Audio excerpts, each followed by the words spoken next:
Hey, review family, keep it high, keep it tight. My name is Jay Morris, the review guy, and I'm back again to bring you another video.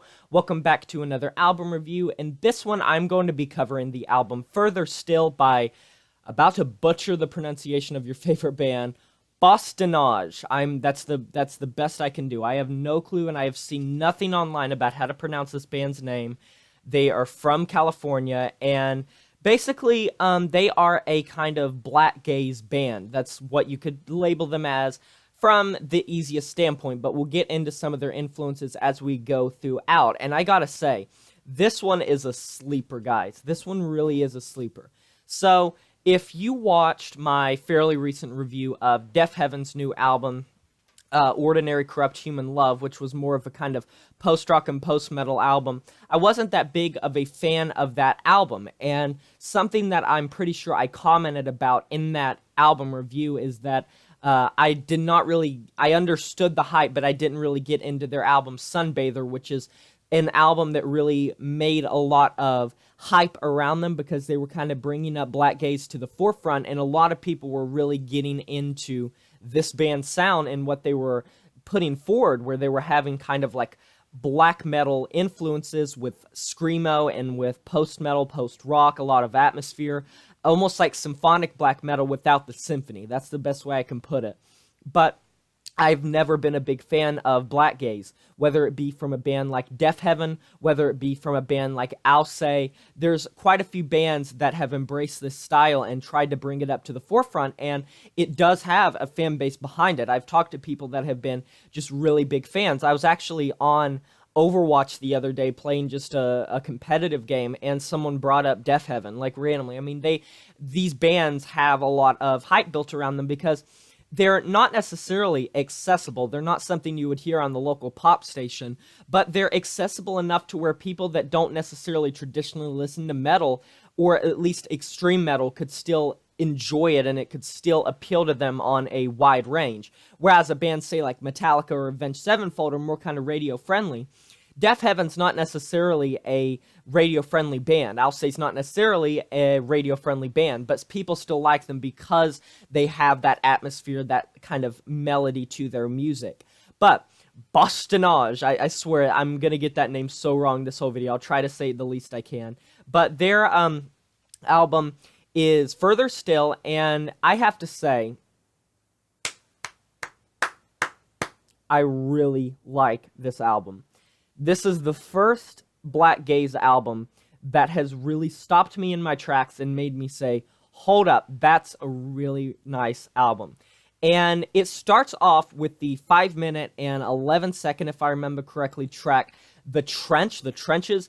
And I have to say, this really just starts it off on a note where if you're going to like this album, for the most part, you're probably going to know by the first track. And I like albums that do that. I like albums that, while they can change up the sound throughout an album, the first track gives an indication of what you're going to be experiencing going into the album. And that really is true for this, because this starts off with just this like 5-second build-up, and then it just goes straight into chaos. But it's controlled chaos. It's black metal chaos. And I would say that the thing about Blackgaze that usually catches me up as being a bit bad is it usually cannot pick what side it wants to be on. It's either a really heavily black metal album with a little bit of shoegaze, or a post-metal, or it's just like a post-metal album with some screeches. But with this album, I feel like Bosse-de-Nage really does a good job of walking that fine line, walking the tightrope that's in between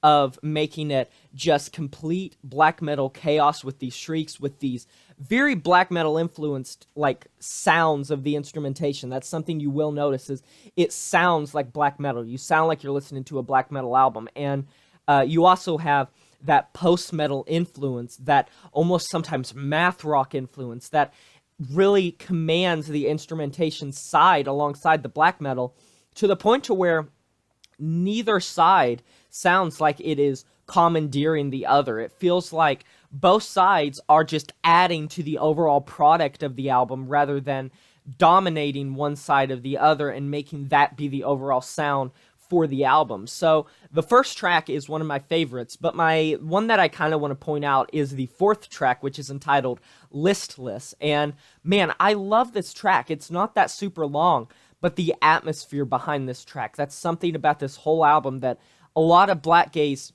tries to do. And I'm not saying that these albums don't do atmosphere well. I just feel like Bosse-de-Nage on this album, their atmosphere feels more genuine. It feels like it's not forced. A lot of these Blackgaze albums and bands feel like they're trying to force this sound to work. But I feel like on this album, Bosse-de-Nage really makes it to where the atmosphere blends in intricately with the sounds that you're hearing. And the thing that I probably have to praise the most on this album more than anything else is the instrumentation. It really does come off as well-tailored, well-crafted, and just great. The vocals have, see, a lot of times you'll get these black metal and Blackgaze bands that have their shrieks just stay one pitch throughout the whole track, and they're so drowned out in the background that you can barely hear them. That's not true on this album. The lead vocalist, I know they just use like one letter, just one letter as like their stage names, which kind of reminds me of Ghost, how they have like the nameless schools. I guess it's for like anonymity, but I'm not sure the lead vocalist's name, but which letter he is, but he does a great job of vocals on this album. He stays in the confinement of that kind of black metal, Blackgaze sound, while still simultaneously making it have pitch to it, have some melody to it, have this natural, gritty, tortured sound to it. That's the best way I can put it, is like this tortured sound. And they don't sound too in the background. A lot of Blackgaze, and that's something I just have to get used to, is they have this kind of buried in the background sound for the vocals, but it's not distracting on this. A lot of times it will feel distracting, and I will feel like it should be a bit higher. That does not appear on this album. I feel like the vocals never get distracting in terms of that. I think that it sticks together well. And for these 9 tracks, you get some longer tracks near the end of the album.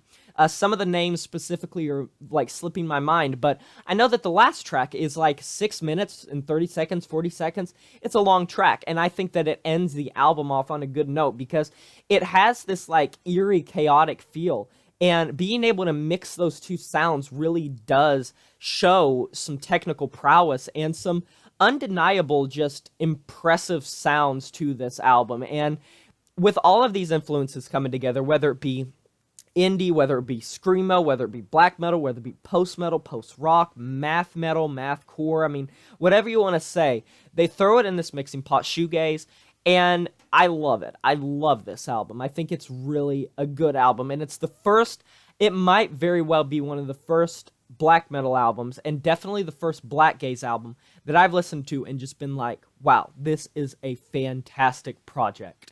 I'm going to be giving it a 9 out of 10. I want to hear what you guys think, though, so post in the comments below if you have listened to this album and give me your thoughts. Like, comment, subscribe. It helps me out a lot, and I will talk to you guys next time. In the end screen, you can find my previous videos. See you later. Till then, my name is Morris, Review Guy, and I'm signing off saying farewell.